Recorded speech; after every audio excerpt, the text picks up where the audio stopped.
পশ্চিমবঙ্গে তো বিজেপির সভাপতি অনেক ছিল, রাহুল সিনহা, দিলীপ ঘোষ, সুকান্ত মজুমদার। কিন্তু বিজেপির সফলতা আসলো মাত্র শ্রমিক ভট্টাচার্যের আমলে। কারণ আগের সভাপতিরা যেভাবে কাজ করেছে তার উল্টোভাবে কাজ করেছে শ্রমিক ভট্টাচার্য। বিজেপির নেতারা রাজনীতি করে মুসলমানদেরকে গালি ধমকি দিয়ে, কিন্তু শ্রমিক ভট্টাচার্য সভাপতি হয়েই বলল বিজেপির যুদ্ধ মুসলমানদের বিরুদ্ধে নয়, মুসলমানদের বিরুদ্ধে না বিজেপি। কারণ শ্রমিকদা ভালো করে জানতেন যে মুসলমানরা আমাদের কোনো ক্ষতি করে না, আর মুসলমানদেরকে ক্ষতি করে গালি ধমকি দিয়ে আমাদের উন্নতি হবে না। কোনো আসনে জিততে হলে মুসলমানদের ভোটেরও প্রয়োজন আছে। তাই শ্রমিকদা বুদ্ধি করে বলছিল যে হিন্দু মুসলমান ভাই ভাই।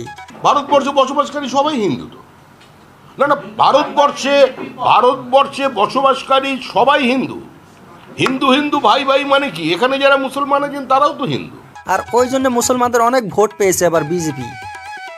শ্রমিকদা ইলেকশনে জিতার পরেও বলেছে যে যদি আমি হিংসা বন্ধ করতে না পারি, মারামারি কাটাকাটি যদি আমি থামাতে না পারি, আমি সভাপতির পদ থেকে রিজাইন দেবো। এত সুন্দর কথা কেউ বলে নাই।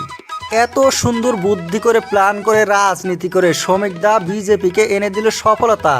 তাই শ্রমিকদাকে করা লাগছিল পশ্চিমবঙ্গের মুখ্যমন্ত্রী, চিফ মিনিস্টার, কিন্তু মোদিজি সেটা করলো না। এর পিছনে কোন কারণটা রয়েছে? কি জন্য শ্রমিকদা এত কিছু করার পরেও বাংলার মুখ্যমন্ত্রী হইতে পারলো না? মোদিজির একটা নিয়ম আছে।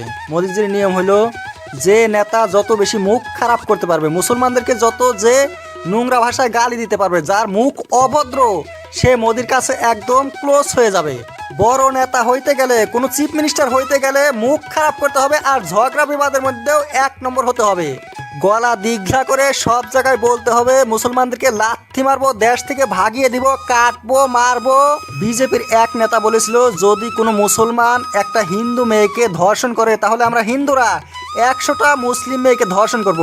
সেই ব্যক্তিকে মোদিজি বানিয়েছে একদম সবচেয়ে বড় মুখ্যমন্ত্রী, উত্তরপ্রদেশের মুখ্যমন্ত্রী বানিয়েছে যোগী আদিত্যনাথ। এমন কথা বলেছিল। আপনি এতদিন পর্যন্ত যা দেখেননি এবার সেটা দেখবেন। রাজ্যপাল জগদীপ ধানকার মুখ্যমন্ত্রী মমতা ব্যানার্জির সাথে সবসময় ঝগড়া বিবাদ করতে থাকতো, অনেক ঝগড়া করেছে। সেই ঝগড়া করা ব্যক্তিকে মোদিজি প্রমোশন দিয়ে বানিয়েছে ভারতের উপরাষ্ট্রপতি। এই গুণ কয়টা শ্রমিক ভট্টাচার্যের মধ্যে আর কোথায় আছে? একদম নাই। শুভেন্দু অধিকারী দেখেন কত সুন্দর কথা বলেছিল। উনি বলছিল যে আমি সবকা সাথ সবকা বিকাশ মানি না, মুসলমানদেরকে আমরা সাথে নেব না, মুসলমানদের কোনো বিকাশ হবে না। তাই পশ্চিম বাংলার মধ্যে সবচেয়ে বেশি পছন্দনীয় ব্যক্তি মোদির কাছে হইল শুভেন্দু অধিকারী।